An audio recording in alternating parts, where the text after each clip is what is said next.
Hello friends, स्वागत है आप सभी का मेरे चैनल पर। आज के इस वीडियो में मैं आप लोग के साथ में सिंपल बेल्ट ब्लाउज़ की कटिंग शेयर कर रही हूँ। ये कॉटन का प्लेन फैब्रिक मैंने लिया है 80 सेंटीमीटर। सबसे पहले हम यहाँ से इसे सीधा कर लेंगे क्योंकि यहाँ से तिरछा है ये फैब्रिक, तो इसमें मैं पहले सीधे का निशान लगाऊंगी। पहले हम बैक नेक की कटिंग करेंगे। तैयार लेंथ मुझे 14.5 इंच यानी कि 14.5 इंच चाहिए है। 1 इंच बढ़ाकर यानी कि 15.5 इंच पर हम एक निशान लगा लेंगे। अब यहाँ पर मैंने एक सीधी लाइन खींच ली है। अब जो बैक नेक है वो मैं लेने वाली हूँ 10 इंच। तो इसके अकॉर्डिंग हमें जो शोल्डर है वो कम लेना होता है, तो मैं यहाँ पर शोल्डर 6.25 इंच ले रही हूँ। 6.25 इंच पर एक निशान मैं लगाऊंगी। यहाँ से भी मैं 6.25 इंच पर एक निशान लगा लूँगी। अब एक सीधी लाइन मैं खींच लूँगी। अब हम आर्म होल का निशान लगाएंगे, तो आर्म होल मैं ले रही हूँ 6.5 इंच। तो 6.5 इंच पर एक निशान लगाएंगे। अब यहाँ से एक सीधी लाइन हम खींच लेंगे। चेस्ट जो है वो 38 इंच है, तो उसका चौथा भाग करेंगे तो 9.5 इंच आएगा। जितना भी आपका चेस्ट हो उसका चौथा भाग आप कीजिएगा, यानी उसे 4 से डिवाइड कीजिएगा। 1.5 इंच का मैं मार्जिन ले रही हूँ। कमर है यहाँ पर 33 इंच, तो 33 इंच का चौथा भाग होता है 8.25 इंच। उस पर मैं निशान लगाऊंगी। ये बैक पार्ट है, इसमें 1 इंच का डार्ट आएगा और 1.5 इंच मैं मार्जिन का ले रही हूँ। अब यहाँ से हम इन निशानों को मिला लेंगे। उसके बाद में मैं डार्ट का निशान लगाऊंगी, जो कि मैं 4.5 इंच पर ले रही हूँ। यहाँ से 4.5 इंच पर एक निशान लगाएंगे। 1 इंच का डार्ट है तो आधा इंच दोनों साइड लेंगे। लंबाई इस डार्ट की लेंगे 4.5 इंच, तो 4.5 इंच पर एक निशान लगाएंगे और उसके बाद में हम इसे इस तरह से मिला लेंगे। बैक पार्ट में हमेशा हम 1 इंच का ही डार्ट लेते हैं। अब नेक की विड्थ जो मैं रख रही हूँ 2.5 इंच रख रही हूँ। लंबाई मैं 10 इंच रख रही हूँ और नीचे से जो चौड़ाई है वो मैं 3 इंच रखूँगी। इस तरह से एक बॉक्स को हम तैयार कर लेंगे। और मैं यहाँ पर, क्योंकि ये सिंपल ब्लाउज में ले रही हूँ, तो मैं यहाँ पर गोल गला ही बनाने वाली हूँ। तो यहाँ पर मैंने देखिए इस तरह से राउंड शेप दे दिया है।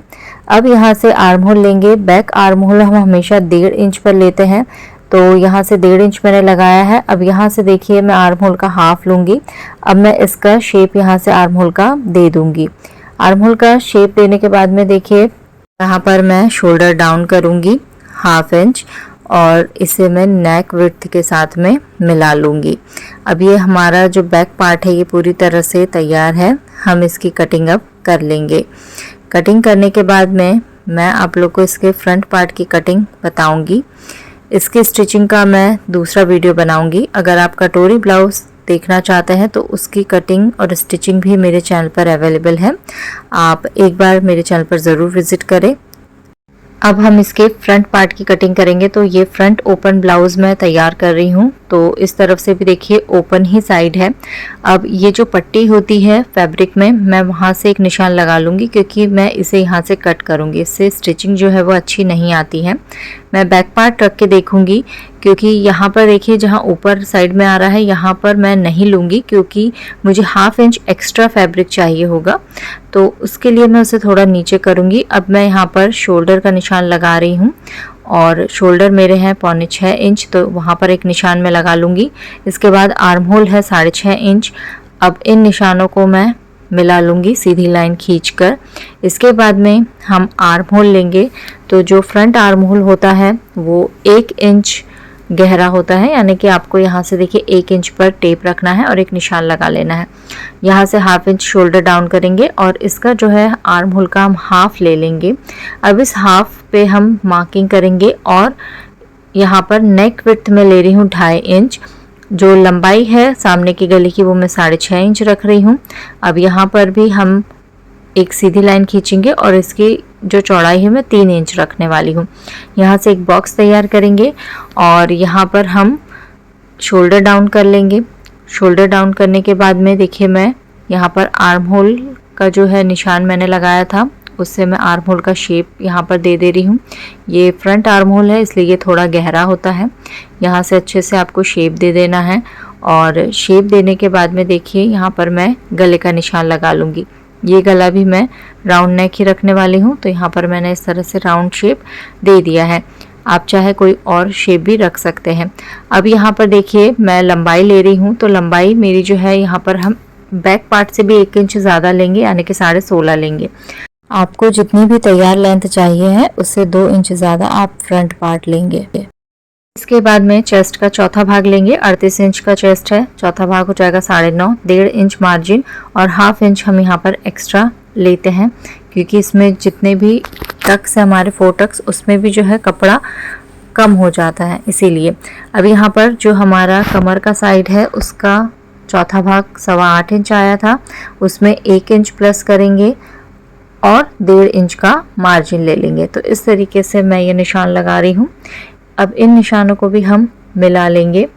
इसके बाद में देखिए हमें टक्स का निशान लगाना है, तो यहाँ से मैं पहले योक पट्टी का निशान लगाऊंगी, जो कि सामने से मैं 4 इंच और पीछे की तरफ से 2.5 इंच पर ले रही हूँ।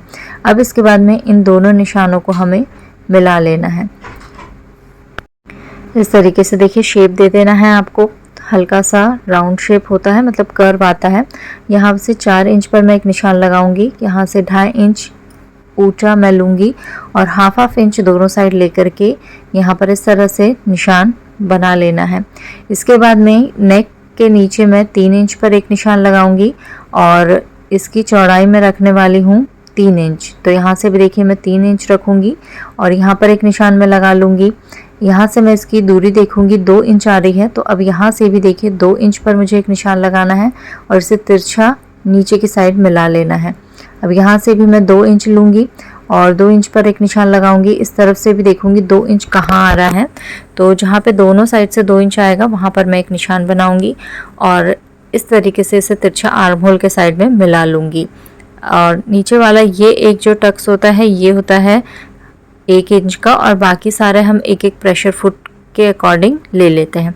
मैं इसे डार्क कर लूँगी ताकि दूसरे साइड में भी मैं इसके निशान जो है वो लगा सकूं। अब इसकी कटिंग हम कर लेंगे। पहले कटिंग करने के बाद में देखिए यही जो निशान है हमें दूसरे साइड पे भी चाहिए है, तो इसी को मैं पलटकर उस साइड में रख लूँगी और इसके जितने भी निशान हैं मैं उस पर लगा लूँगी। योक पट्टी को भी अलग कर लेना है, नेक काट लेना है और आर्म होल का भी जो शेप है उसके कट कर लेना है। अब इसके बाद में देखिए मैंने उस पर निशान लगा लिए हैं। अब हम देखेंगे स्लीव्स की कटिंग। तो पहले मैं इस कपड़े को सीधा कट कर लूँगी। सीधा करने के बाद में मैं इसे फोल्ड कर लूँगी। ये 4 फोल्ड में है फैब्रिक। फोल्डिंग वाला साइड मैंने अपने तरफ रखा है। 3.5 इंच पर गहराई का निशान लगाया है और ऊपर से 1/2 इंच छोड़ते हुए 8.5 इंच पर मैंने तिरछा निशान लगाया है। अब यहाँ से देखिए 2 इंच मैं लूँगी और 2 इंच के आगे से मैं निशान यहाँ पर इस तरीके से बैक आर्म होल का लगा लूँगी। बैक आर्म होल के बाद में देखिए मैं यहाँ पर फ्रंट आर्म होल का निशान लगा रही हूँ और ये मैंने फ्रंट आर्म होल का निशान लगा लिया है। इसकी जो गहराई है वो 1/2 इंच से 1/4 इंच तक आप दे सकते हैं।